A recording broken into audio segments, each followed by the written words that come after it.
Hi, my name is Savannah Carter, and this is my video blog for understanding women. One of the most interesting discoveries I've made since beginning class is that there are over 40 million kids globally around the world that are being abused either sexually, physically, emotionally, and most of the youth are girls or women that are being abused. I thought that was interesting. I also found it interesting that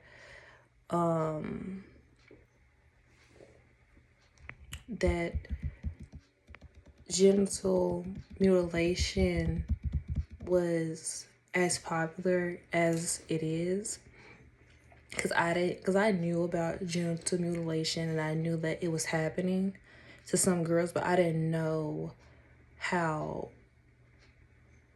for lack of better words, rapid it was. I didn't know how many people or how many girls it was impacting. And I wasn't aware of how bad it was. So I'm glad that we're gaining awareness that genital mutilation is a serious problem that is happening to a bunch of young girls at different ages.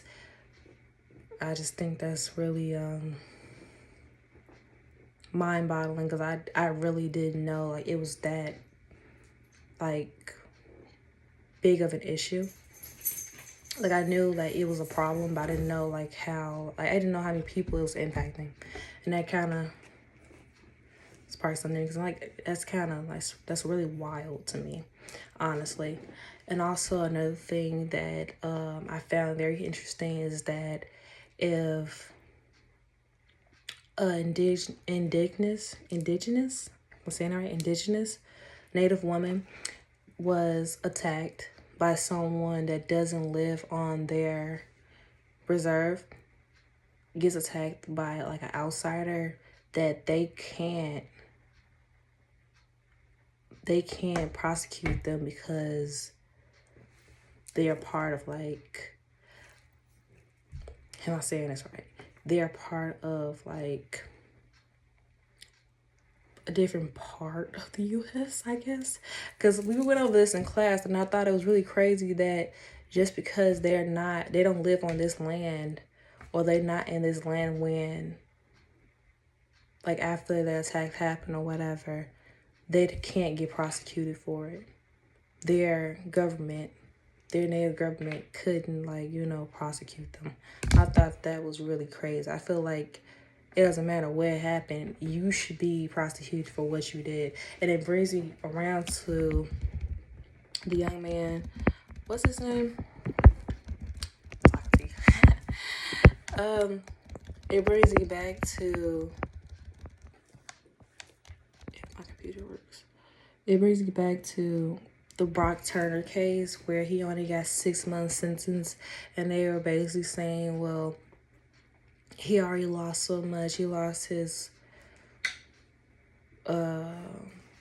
he already lost his future basically to this and X, Y, and Z. I just feel like that's crazy, because if Brock Turner was a person of color, it would be a whole different story. They would try to throw him under the jail, literally, for what he did. And I just feel like that's really, really, really crazy. And it really shows that rape culture is still a big issue and problem in the US, where people are just slapping young men on the wrist for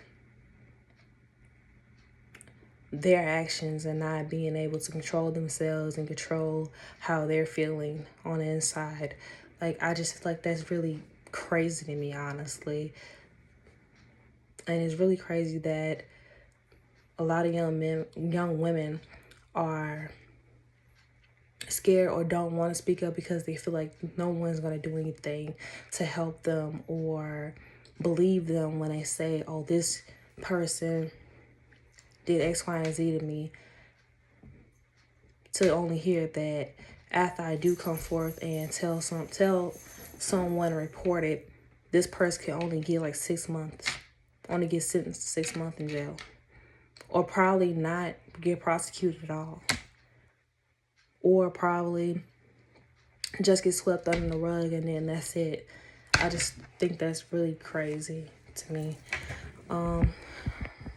What else?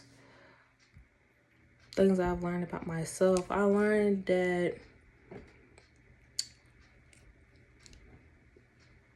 when I get into a place of power, I'm gonna do everything I can to make sure that if anything like that happens under my watch or under my company, yeah, no, it's not going down like that. We're holding everybody accountable for their actions, and you're not going to sit up here and be like, oh, well, he does this, that, and third. No, everyone controls their actions, man. Like, no, it really grinds my gears. But also, I would like to bring up that over 69% of deaf women have experienced rape only because they're seen as weak or seen as they won't be able to communicate clearly of what happened to them, or their word won't matter. I think that's really crazy, and I think it's really crazy that a lot of women with disabilities experience rape because they're seen as easy targets. I feel like that's really gross and demeaning. I just feel like that's crazy. But I'm not gonna lie, it makes sense in a real sick way. It makes sense, but yeah, I feel like that's really crazy. And I also like to go over that before the 1970s, domestic violence was just a regular thing. Like if mom got hit by dad, it was just like, oh, well, she gets hit. Like, that's crazy to me. Like, it's crazy to me that women aren't but women aren't getting the justice that they need for just not getting the justice that they need in general. I feel like it's very injustice how women are treated and how women are being abused. Thank you.